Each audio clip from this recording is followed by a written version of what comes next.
Hi, dear listeners. This is Kate Riga. I'm here to make a quick pitch that you consider becoming a TPM Prime member. TPM has used the subscriber model for over a decade now, and our loyal members are the only reason we've been able to weather the turbulence of the media landscape and avoid the fate that has befallen so many other independent outlets. For $60 a year, you get no paywall, fewer ads, access to the Hive member forum, a members only newsletter, and more. For $120 a year, you get all of that plus no ads at all. Without our members, there is no podcast, not to mention that I am out of a job. Thank you so much for listening and supporting us. We couldn't do it without you. Hi, this is Josh Marshall, and this is the Josh Marshall Podcast with Kate Riga. We had, as you've seen, we had the final episode, the series finale of Caucus, the new streaming episode that we were so into. You've seen it now. You've got this guy Mike Johnson, who's the new Speaker of the House, and it's pretty wild because sort of like Denny Hastert had this kind of like kids table position in the leadership, but not really like in the leadership in the sense that, people usually talk about it. Never chaired a committee or I think even a subcommittee. So pretty new on the block guy. And now he's the Speaker of the House. And as we talked about in some of the recent episodes, one of the big things the speaker raises money. That is almost a central role of the modern speakership. And this guy's basically raised no money at all. Again, he's not in the leadership. He's not a big committee chair, something like that. Now we're going to get into all of this speaker drama, a lot that we've had even since our delayed last week episode. But there's one thing before we get to Kate, who's been up there and covering this in person over the last 3 weeks. Yesterday, when it became clear that this guy was going to be able to do what none of the others had been able to do, which was to get every single Republican there to vote yes. Once they had the magic, it just happened, right? They brought it together. Now, this guy is, I think it's fair to say, he's just as conservative as like Jim Jordan or any of those Freedom Caucus types, but he's much more genial. He's got a much softer package. And I think what we saw is that was what got them over the hump, right? He was someone the Freedom Caucus guys, the Crazy Eight, whatever, they could embrace. But, the so-called moderates, he didn't seem scary like Jim Jordan. Scary in the sense of like, who am I gonna have to run with back in my district, back in my swing district. So anyway, Johnson, extremely conservative, and extremely conservative on the, I don't know what you'd call them, the core social issues, for lack of a better word, even though social issues is always sort of, how do we come up with that word? But, prayer in school, abortion, contraception, whether you and your same-sex spouse can get a cake, that kind of stuff, right? That whole thing. So I noticed in there was a New York Times write-up, and it said, and he co-hosts a podcast with his wife. And I thought, oh, okay. I'm sure everybody's going to be listening to that podcast because it's a podcast, how they describe it. It's a podcast about religion, but like, I doubt it's about theology exactly. And it's what you'd expect. It's about banning abortion. It's about, religious freedom for bakers and website creators and stuff like this. And this guy, before he was elected to Congress, he worked for one of the big religious freedom activist groups. He was one of the lawyers who, goes to court for the bakery where they don't want to make the cake for the gay couple, that kind of stuff. So I kind of couldn't resist, and I listened to a couple episodes of the podcast. And there are, I think, a bit under 100 episodes of this podcast, and it actually only goes back to like early 2022. So it's not like there's 10 years of these things and you can see everything over that period. And the two I picked out were the one right after Dobbs, 2 days after Dobbs, something like that. And another one that was actually only maybe a couple episodes after that, that was called The Real Story of January 6th. Okay. So, and what's very interesting here, first of all, you listen to this podcast and it there's a strong 700 Club vibe. I don't know how much am I dating myself with that, Kate? Is that okay? Yeah. So it's not as it's I think it maybe it's still, I don't know, but it definitely has just that vibe. And I don't know how to put it exactly. If you were of a mind to have a stereotypical vision of Johnson's wife as a kind of Stepford wife, kind of constantly smiley, that kind of scene, the way she presents in the podcast is gonna help you stereotype her in that way.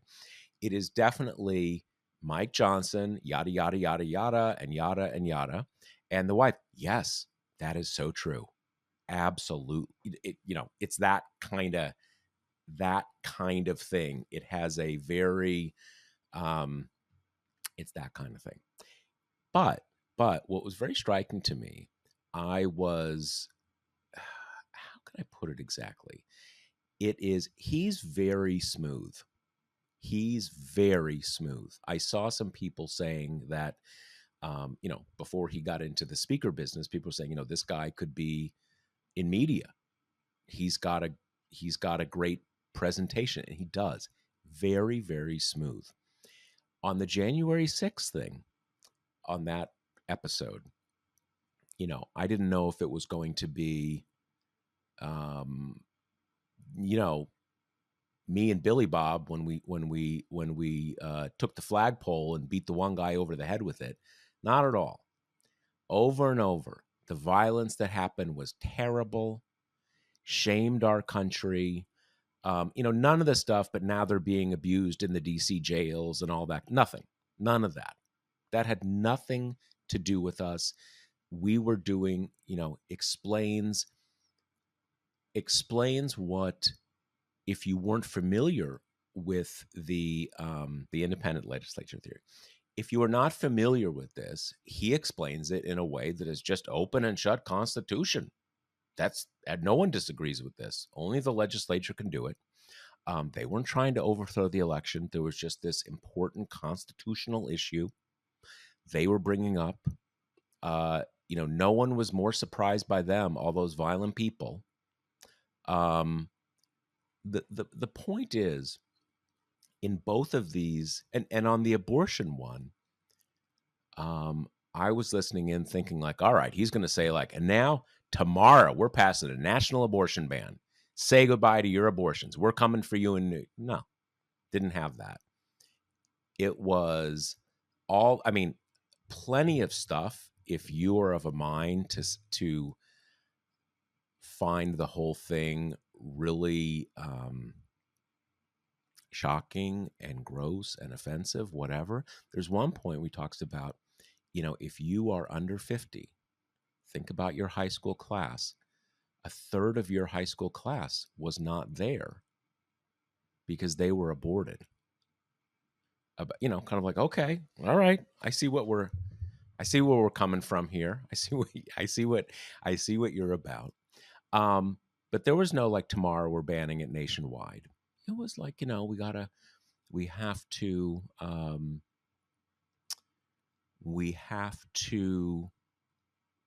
be compassionate towards the women. There's a lot of women out there who've done some very bad things in their past, and we need to be forgiving and not condemning them.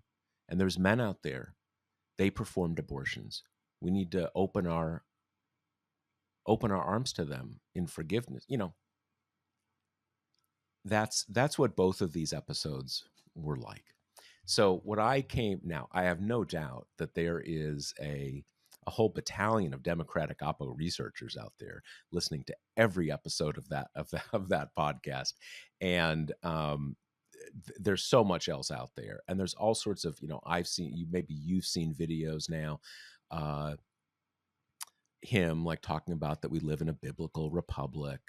And there's another one out there saying, I don't know if you've seen this one, Kate, basically saying that if it weren't for abortion, we wouldn't have to cut Social Security.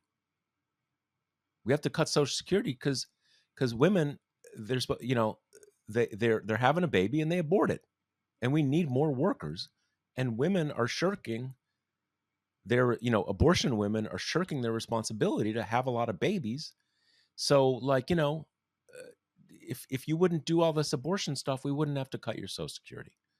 Why are you making us do that? There's a lot to work with out there. But he's also, again, in this podcast, he's smooth, very smooth. There's there's sort of, he's not Jim Jordan, absolutely not Jim Jordan.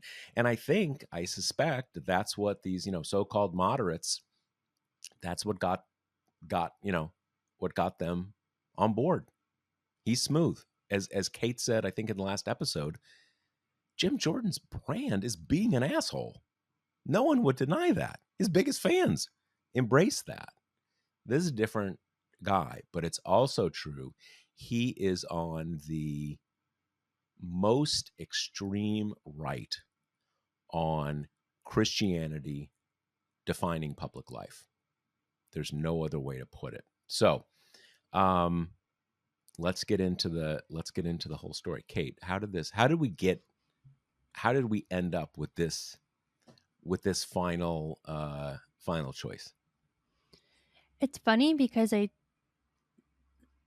these debates are often portrayed in these like kind of highfalutin ways, but in the end, the human factors always have a huge part to play, whether that be, it's a Friday and members want to leave and go home, or in this case, we've been doing super long hours every day for 3 weeks and everyone's exhausted and there's like no clear way out, And so all of a sudden, this guy, Mike Johnson, who is low level enough and, like you said, genial, affable enough to not really piss a lot of people off, all of a sudden has a lot of promise. And that's coupled with the reality that this was never a policy fight or really tied to any ideological anything. It was mostly kind of Matt Gaetz wanting to flex his power. And then the Nancy Maces, the hangers on of that, kind of joined in to oust McCarthy. And then when Scalise was offered up, these people still kind of high on their own supply were like, no. We deposed. We are going to pick our chosen candidate. Our chosen candidate is Jim Jordan. And then the next episode there were the kind of Biden district frontliners from whom, in all honesty, we've seen very little spine throughout, developed some and said, no, we're not voting for Jim Jordan. And then we had what I think is probably the most... And a few, if I can say, who are not in Biden districts. A Yeah, few who are in Republican districts who are just like, no way. You can kind of, I think, call them more of like, you had the squishy moderates, and then you had like these old bulls who had been in Congress for a while and were just kind of like, fuck him. No, we're not, he's annoying. I mean, he's a gadfly to everyone, right? And then you had the next episode, which I actually think is the most chilling of them all, and I think we should unpack in this episode. But that is when Tom Emmer emerged as the new option, who's white of hair and the majority whip, and like has actually been around for a while, is more of a traditional leadership guy, was one of 2 of the 8 candidates at this stage who had voted to certify the election. I mean, the closest thing that we have to kind of ye old Republicans left embodied in this guy That lasted for all of 4 hours, and as time has elapsed, it's become more and more clear that it was his vote to certify that was his undoing, which is, you can see this as kind of funny or dysfunctional or embarrassing for Republicans, and it is all those things, but I think there's a very, very dark undercurrent to it all that kind of came to a head in that chapter of this speakership fight. Um, eh, I'm Go glad ahead. I'm glad you said that because I had a few people said to me yesterday, well, it's not just that, it's also a lot of people were saying it's his opposition to, the federalizing gay marriage, that law they passed a couple years ago. But when I looked, I only saw one member of the caucus who said that was his reason. And Yeah. and what you said is certainly my the perception that I had, that it was, yeah, that was the thing. That was the litmus test that he failed to uh, pass.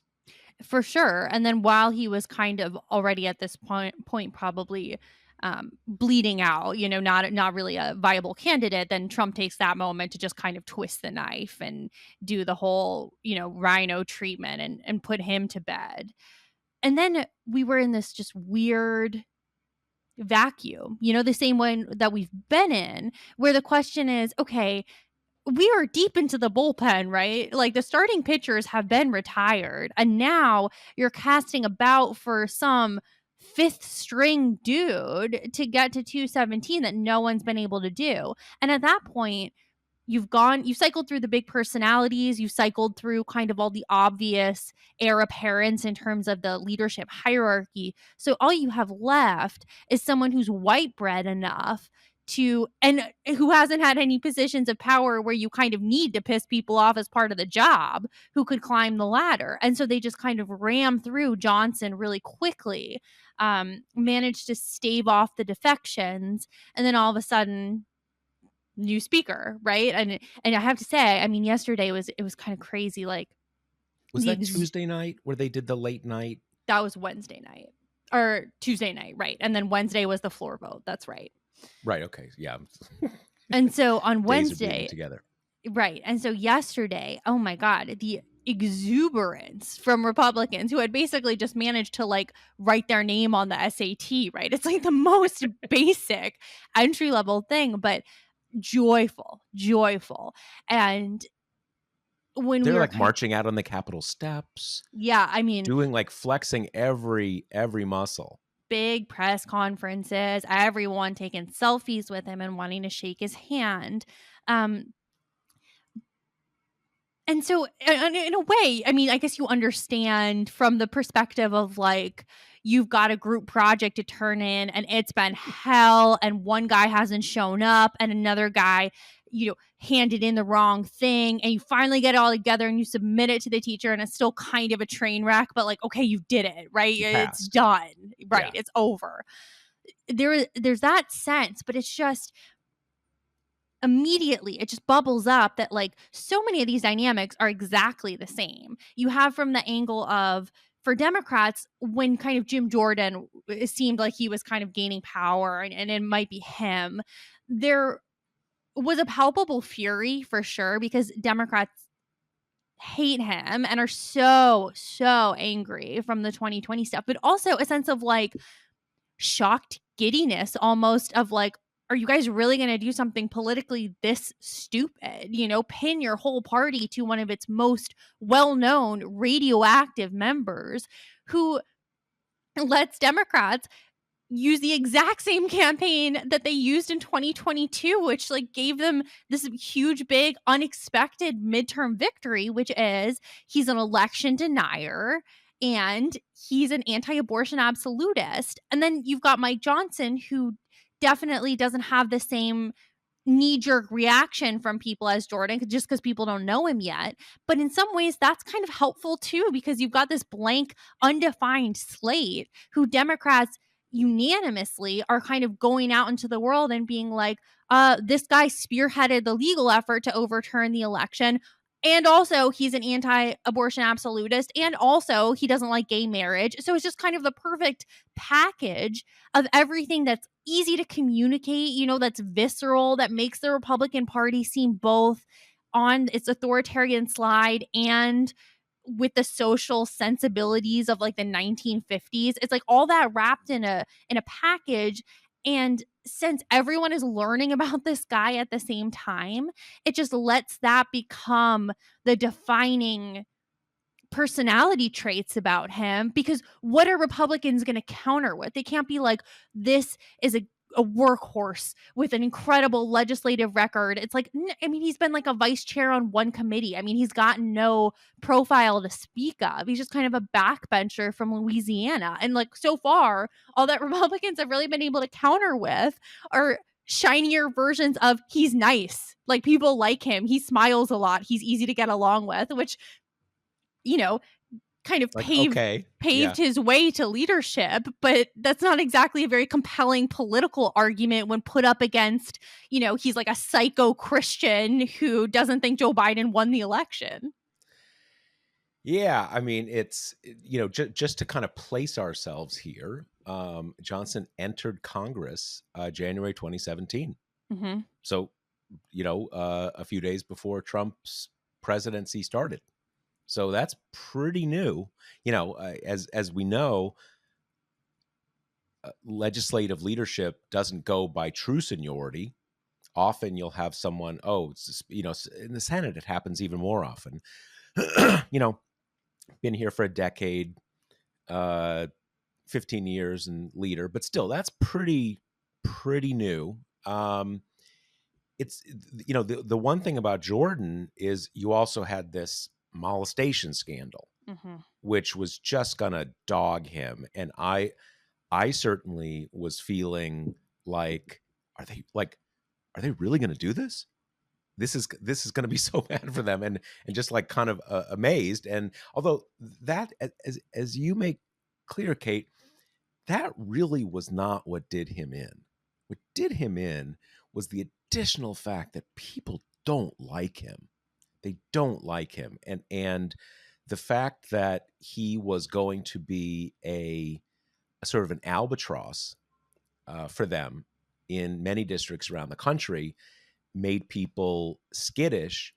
But you can tell when he was having those, what is it, that famous Jim Carrey meme? So you think it's possible, right? When someone says absolutely not, you're like, you mean maybe. And so when Jordan was having those meetings with the holdouts, after they've told him no 3 times, he's like, okay, let me try this idea. And they're like, dude, no. That kind of intransigence, I think, was anchored by like, we don't like you, we don't trust you, and you're an asshole. And like, so any idea that, despite the fact we don't agree on politics, you're not going to do something crazy that's going to kind of kill me in my district. There's that mix of trust, assholedom, all those kind of things that it was a no-go. And I will say, I do think that even to this point, I've just seen a lot of stuff with Johnson that it just got 30-second ads written all over it. Oh yeah. And go ahead. Oh, well, just to your point of the Jordan versus Johnson thing being like definitely pretty personality based, is I caught a lot of these Republican frontliners on their way out on Wednesday, so after Johnson was the new speaker. And while they had been somewhat careful to not really give explicit reasons why they didn't want Jordan, like, I remember I was talking to Carlos Jimenez, who's a new member from Florida and was one of the Jordan holdouts a few days ago, and we were, there were a bunch of us and we're all asking questions, and we're like, well, why do you not want Jordan? And then he talked about the threats and the pressure campaign from Jordan's mobilization of the right-wing media engine, which is like, well, that only started, kind of a couple days into Jordan as potential candidate. You opposed him from the beginning. It's pretty clear that's not the real reason.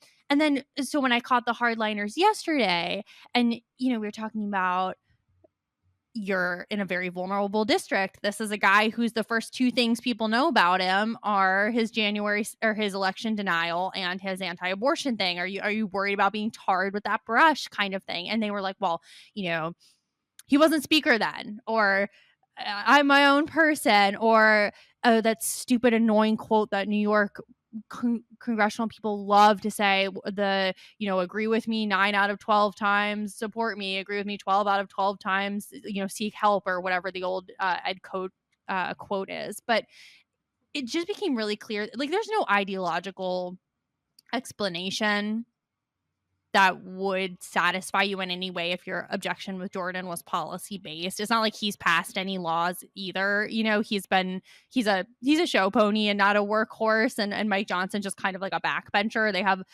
a similar kind of scant record, and their big political inflection points are the same. It's just that Johnson is nicer. And that's kind of really comes to a head in Ken Buck, who was the weirdest figure throughout all of this, like a super hard right guy, very MAGA heavy up until this point. One of the crazy eight. Exactly. And then when Jordan came up, he was like, nah, he is an election denier, and I find that unacceptable. And everyone was like, you do? Like, since when? Where did that come from? And then kind of birthed this flurry of think pieces of, in the new Republican Party, like, there will be unlikely heroes and all that kind of thing. And then this guy comes up who, definitely did as much to overturn the election as Jordan did. He just did it, via an amicus brief versus like whispering in Trump's ear. And Buck is like, well, he went through the court, so that's entirely different. And now he has my full and vocal support. It's just like so clear that this was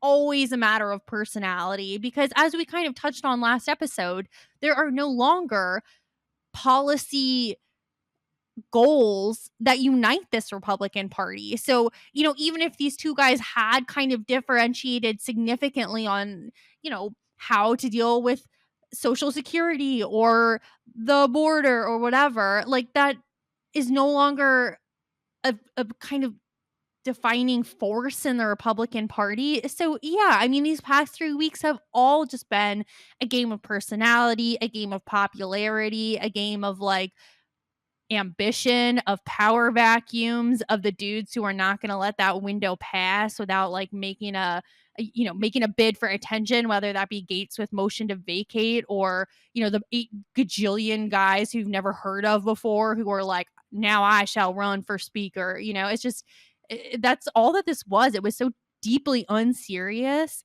But kind of to go back with what we were mentioning with Emmer, I think it taps into something very, very serious, which is, if you take a step back and see this project of dethroning McCarthy and everything that's come with it, maybe defaulting on the debt and shutting down the government as pros, all of that is part of this bigger picture of an effort to cripple the legislature, to make the legislature kind of a non-functioning appendage, which just better clears the path for the preferred strongman Donald Trump to kind of come back in and be a king, and this project has advanced steadily in the past couple decades. And it's not just the legislature, even though that's where I think we're seeing the energy focused right now. And I do think people like Matt Gaetz would sacrifice their positions in kind of consciously or unconsciously in homage to the greater project of making the legislature completely toothless and dysfunctional. But then meanwhile, that's progressing on the parallel track of putting these crazy right-wing radicals in the judiciary and then making that check wither as well. All of this is just kind of a scary sliding into the conditions that are perfect for Trump or a Trump-like figure to take power. And none of the old, checks on that are strong or functioning anymore. They're just riven by discord. And I think it just kind of, in this bigger picture, is an alarming step of that project. One other point I wanted to make on this question of smoothness. for Johnson. And this is something that I just hadn't paid a lot of attention to him. I knew he was involved with the Texas lawsuit and all that kind of stuff. But, there's a lot of, tertiary parts of the story that are just kind of there, and you don't know who was pushing what. And one thing that was very interesting to me, and it goes to the role that he played, is that as they're looking for people to not certify the election, um, there were a lot of members who felt the pressure not to certify, wanted not to certify, but a number of them were a little iffy on hanging it on Trump's Italian satellites were hacking the machines, and Smartmatic, and all the ladies in Georgia and the suitcase, all these kind of crazy things. And then you have Mike Johnson come along and go, no.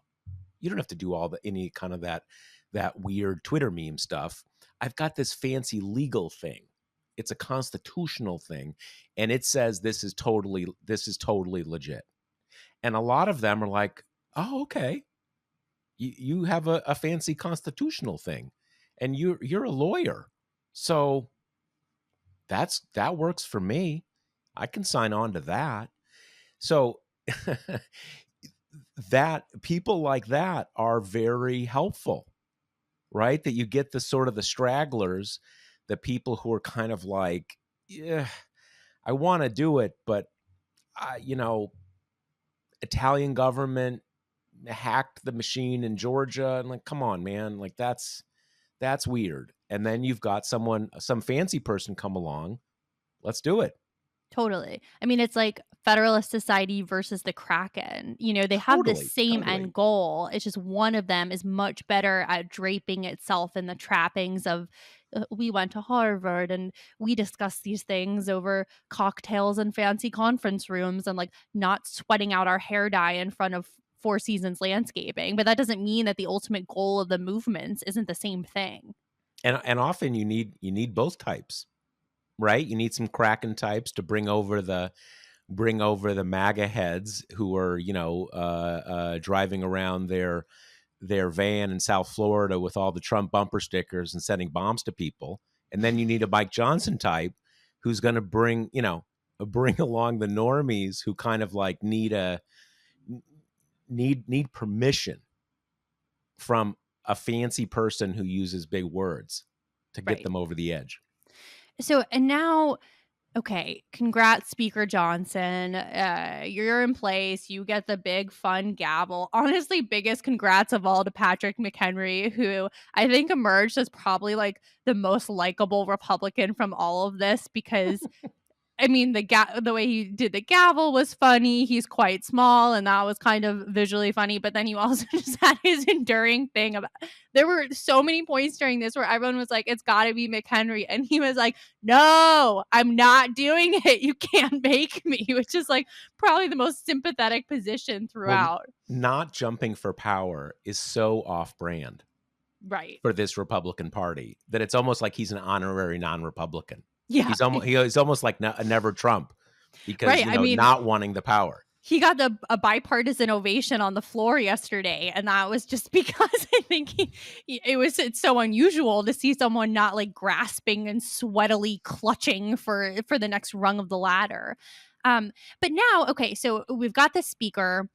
The government runs out of funding November 17th. That's when the CR that cost McCarthy the job runs out. The dynamics are exactly the same as they were, with one exception, which is because the hard right of the party, which are the ones who deposed McCarthy or where those people come from, is so ideologically incoherent and adrift. We're getting some indications from like the Chip Roys and the Scott Perrys and the hard right MAGA people who kind of love talking to reporters that they're indicating that they would be okay with another continuing resolution, which their opposition to having one is what, felled McCarthy, because then he had to go to Democrats and that's unforgivable. and his only other option then, as in now, is like, okay, well, otherwise you've got to pass 12 appropriations bills in the next week and a half, which is just, not going to happen. So they're making some noises of, well, this was Kevin's problem. Kevin created these conditions. Mike is just inheriting them. Maybe we're okay with the CR, but not even fully. We're already getting some, but that CR, it shouldn't be a clean CR. It should have like huge funding cuts for the different, the agencies they don't like, the mostly like domestic spending ones. That would create an enormous problem for Johnson, obviously, the exact same one that McCarthy had. The motion to vacate speaker threshold is still one member. And I caught up with one of the best names in Congress, this guy Dusty Johnson, yesterday, who was one of the big kind of we need to change this rule guy after it cost McCarthy his job. And I'm, like jogging alongside him saying, are you going to, where is the motion to vacate? Like, is there momentum about changing the rule? And he said, and I quote, I do think the 208 Democrats and 8 hardline Republicans that put us into this chaos 3 weeks ago, both halves of that equation are chastened. I think they understand how disruptive it is, and I think it's a tactic they are a lot less likely to utilize in the future. So he's telling me this, right? I come back to my spot at the bottom of the House steps, and there in front of me is like Matt Gaetz wearing the mirrored aviator glasses with his like wife who kind of came out of nowhere on his arm in front of a crowd of like 40 Republican or 40 journalists just kind of preening and taking all the questions, and you're like, chastened? That man seems chastened to you.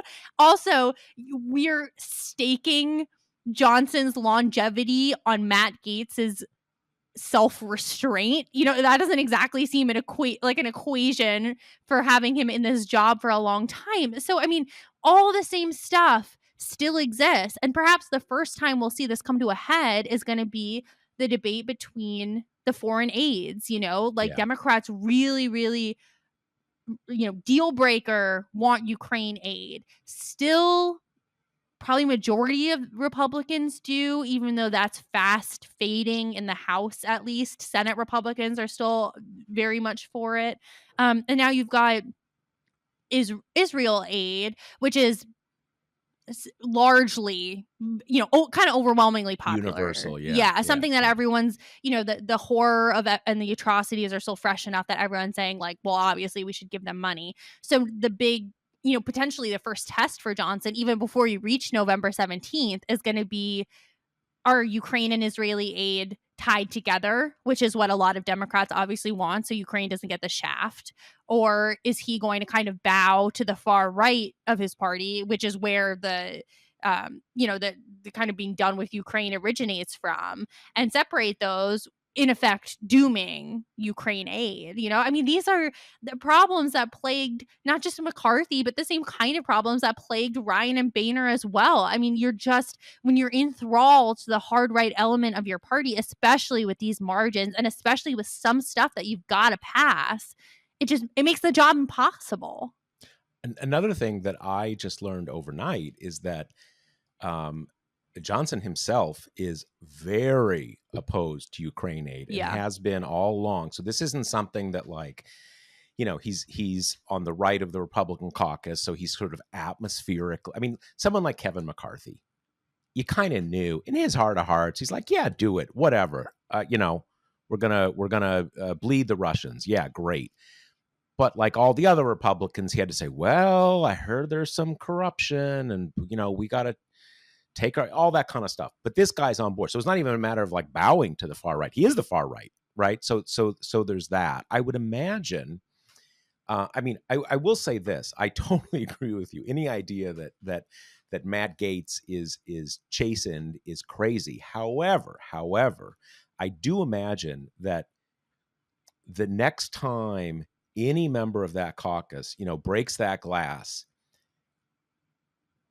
there is going to be such a pile-on of people saying, are you fucking kidding me?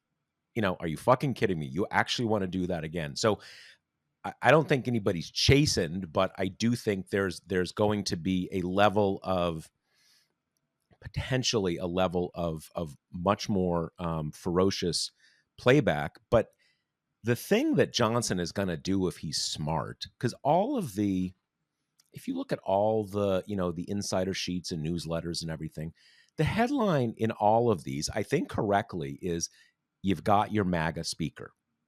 Not a speaker who is going to pretend to be MAGA or is going to do whatever MAGA wants, but a MAGA speaker. You've got him. Okay, so that's right.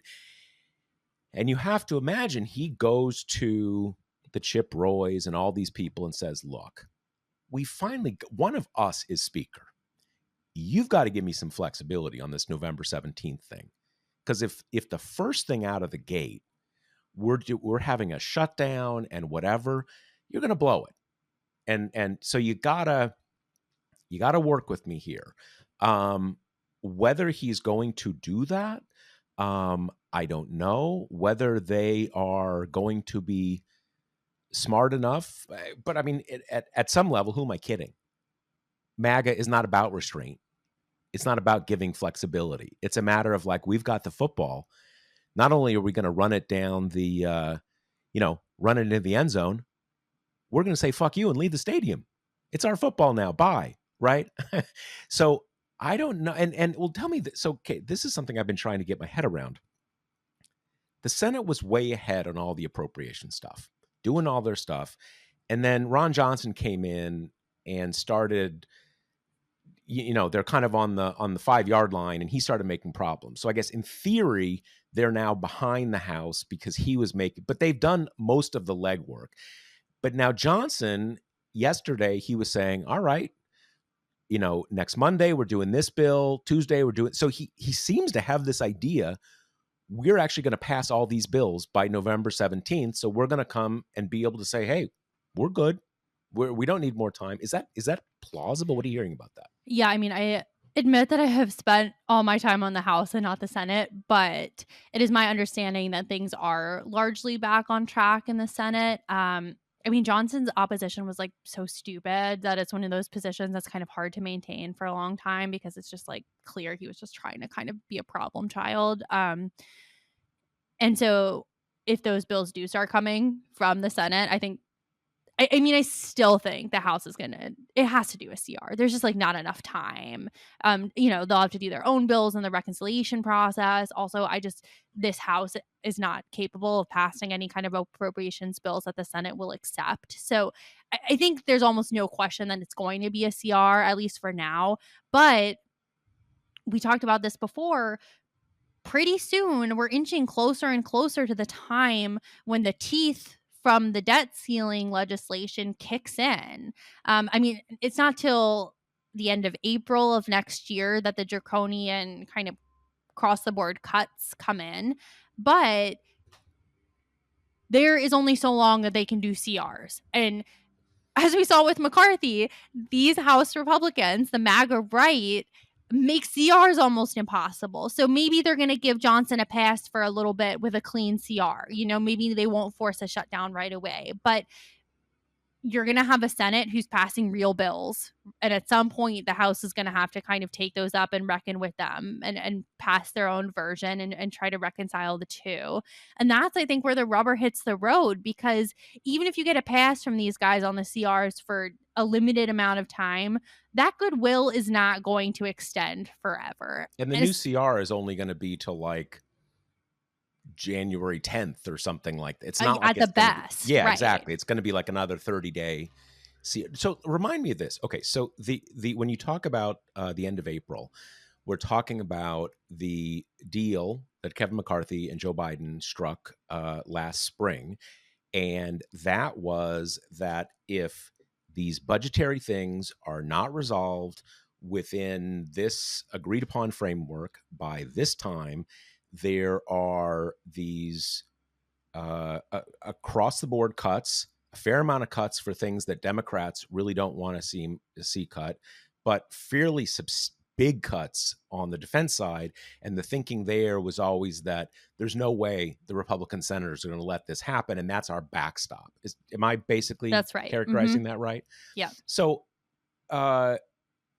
I guess in terms of like his plan to kind of rush these things through, even though, as you say, just because you have your bills passed doesn't mean it's reconciled or an actual budget's passed. But you can, at some level, they're playing to editorial opinion. That the Post editorial page will say, well, these new Republicans, they're doing their work. You can't say they're not. So you got Totally. to give them everything, basically.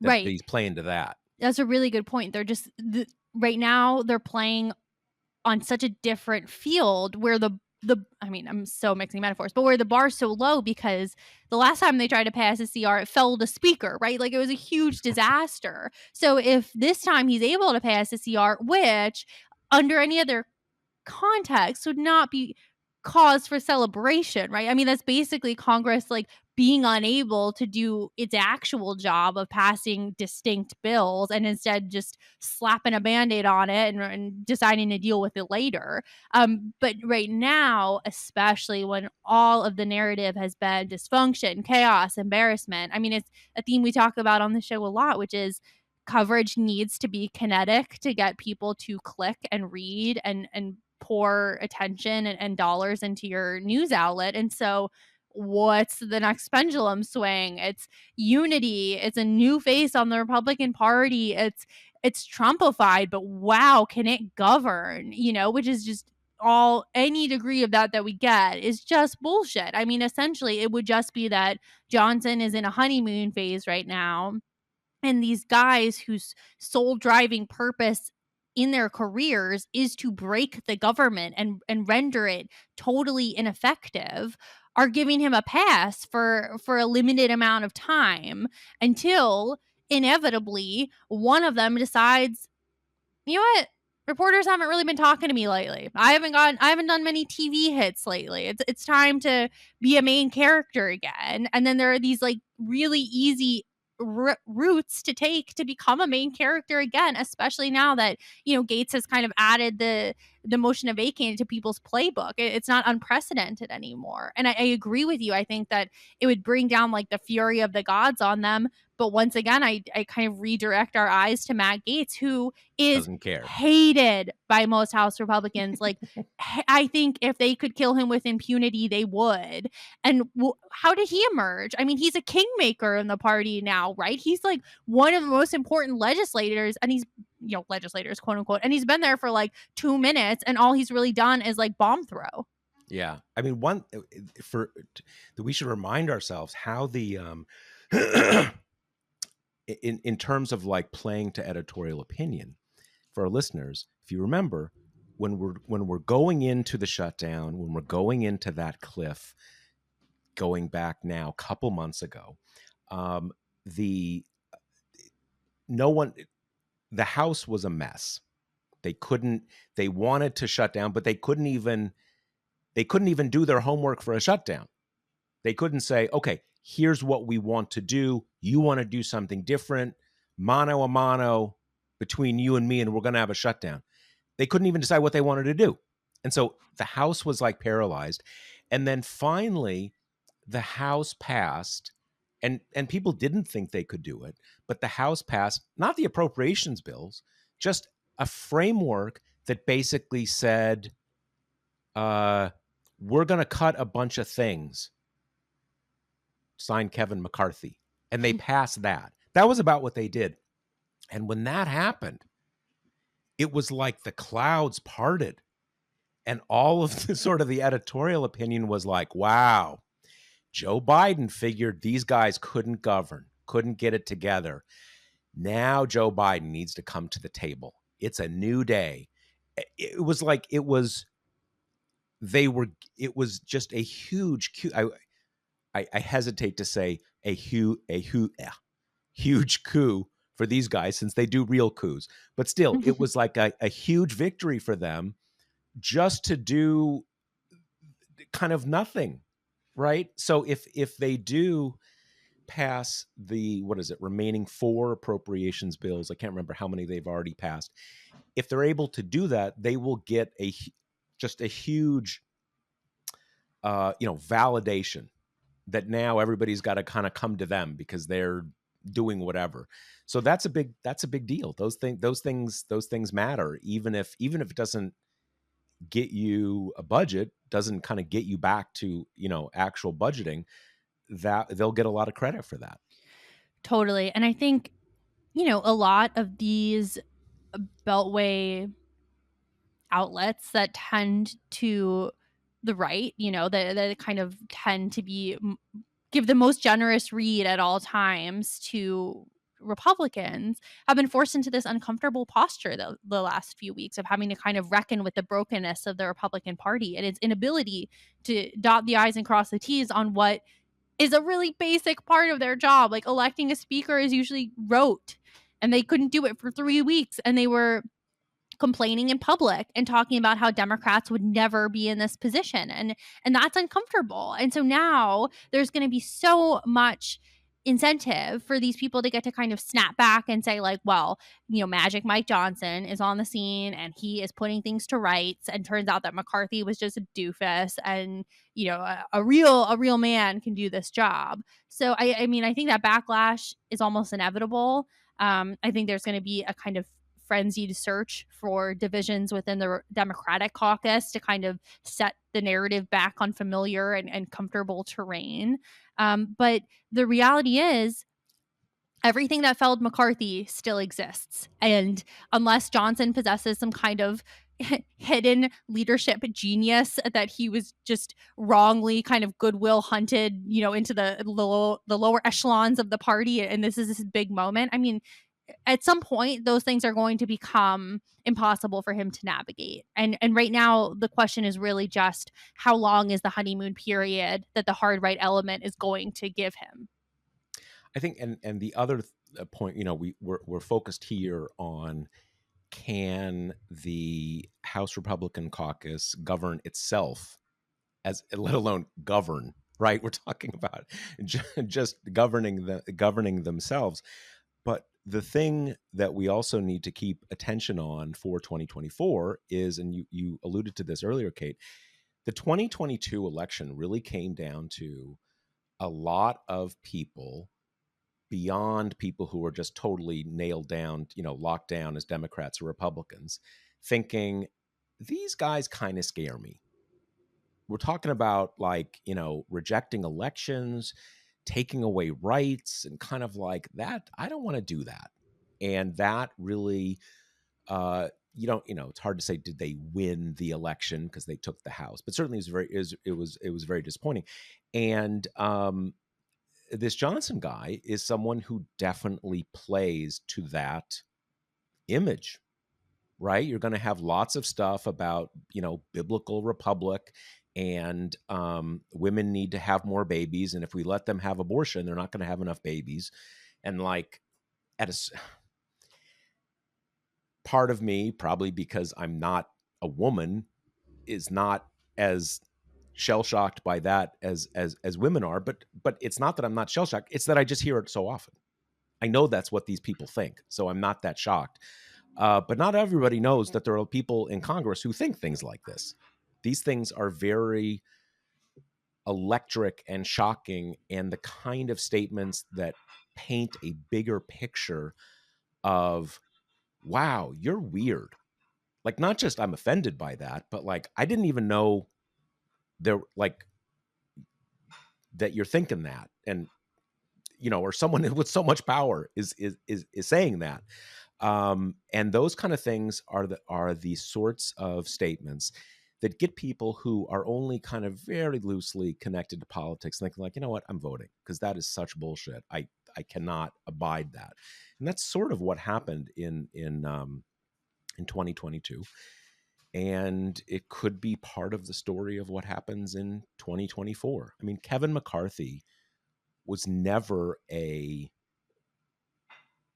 poster boy for, like, election denial or abortion bans. He'd have passed them, but you kind of knew he's Big Kev, and certainly everybody up on Capitol Hill knows I don't even get into it. He's Big Kev. He's a hail fellow, well met.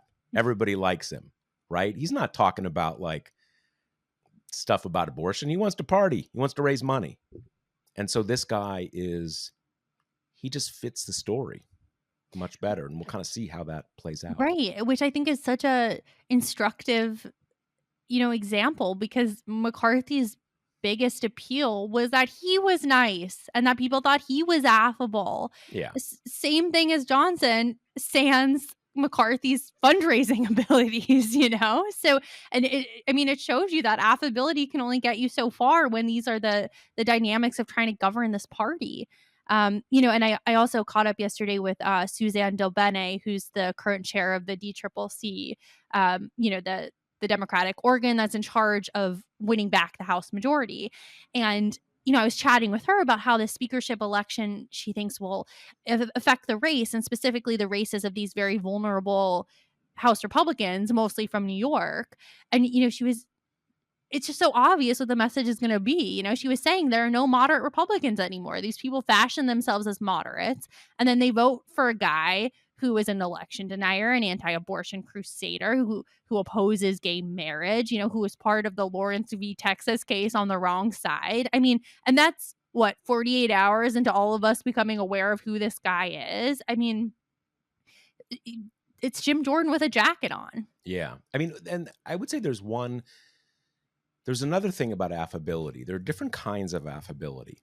The thing, what I've seen of Johnson in the last few days, what I heard in that when I was listening to those podcast episodes, there's no anger in the voice. Very smooth, very, very well spoken. He would, he'd hold the door for you if he's going out and you're behind him. He's not going to let it slam on you. He's affable that way. McCarthy's a different kind of affability, right? And an affability that I think serves different political purposes. You see Kevin McCarthy, and Democrats are saying they want to ban abortion, they want to do this, do that. You see Kevin McCarthy, and you're like, you know what? That dude wants to party. I can see it. He'll vote for it, but his heart's not in it. That's affable, kind of like, I'd have a pizza with Kevin, have a beer with Kevin. He's a good guy.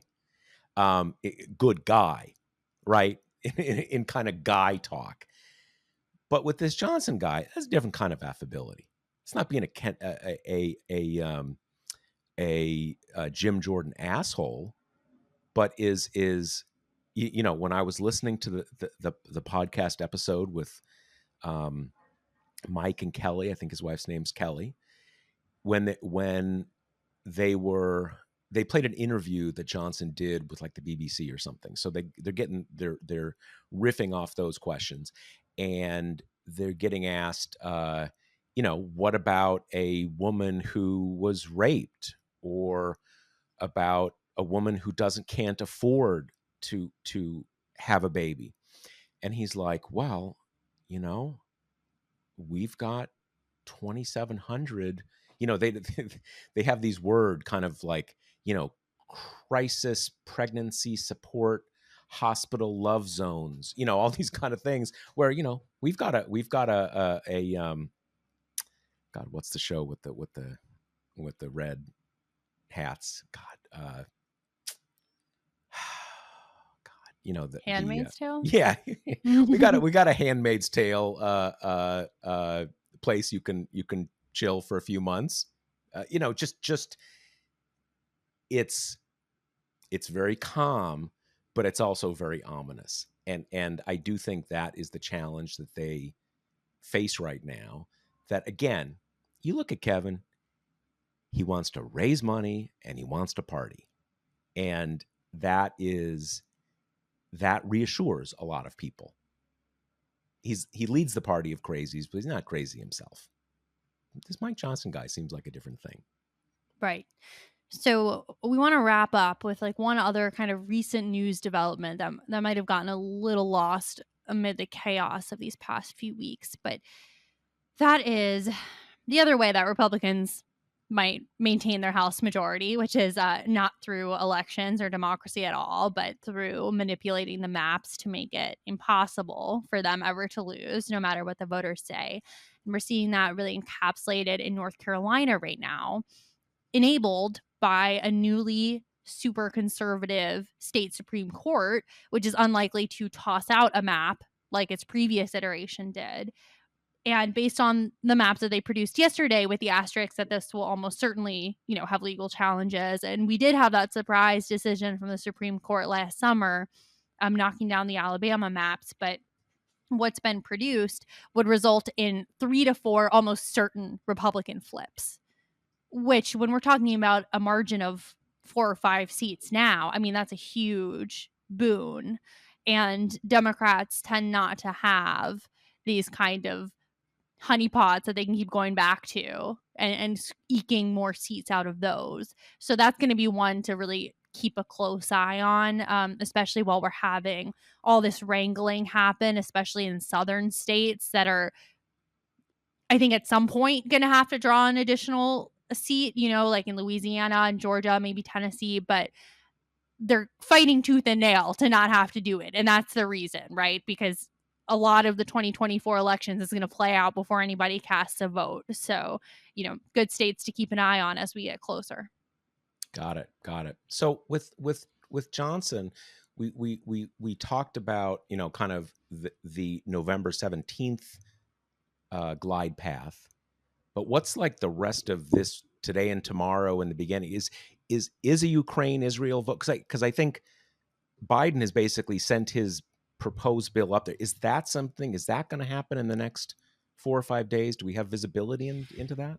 Yeah, I would expect that to come before November 17th, because this whole week, when Republicans have kind of grasped for something to exhibit the urgency of the situation, it's been Israel. So, yesterday, right after they got Johnson into the speakership, they voted on, a resolution. So kind of who cares, but a resolution, condemning Hamas and supporting Israel. So that's the front of mind thing that I think will probably have pressure to move before and it was like we get 420 to 10 or something, right? The resolution. Exactly. Right. Yeah. Okay. Well, we'll be back to this train wreck next week, I guess, and hopefully, we so appreciate all of our listeners to the podcast. If you haven't rated us on iTunes and all that kind of stuff, please do that. Leave comments and everything. The last 2 episodes we've had to delay. We should be back to our regular Wednesday lock-in time. This has really all been about that. Kate is one of our 2 Capitol Hill reporters, and since everything has been so out of control on Capitol Hill, it's just been difficult for us to keep to the normal schedule, because either Kate is up there or she's just come back from there and she's crashing on a story, or we're trying to say, oh, okay, we're back to recording at noon, but then we say, wait a second, we have no idea what's happening on Capitol Hill today. So we're just, everything is up in the air. So we apologize for the schedule bouncing around a bit, but we should be back to the normal schedule going forward. And that is about it. Yeah. Okay. So we'll see you next week. Later, folks. The Josh Marshall podcast is hosted by me, TPM reporter Kate Riga, and TPM founder, editor-in-chief Josh Marshall. The show is produced by Jackie Wilhelm. Thanks to Why Not Jansfeld for our podcast theme song, and thanks to all our TPM members who make this possible. Rate and review us on Apple Podcasts, and subscribe wherever you listen.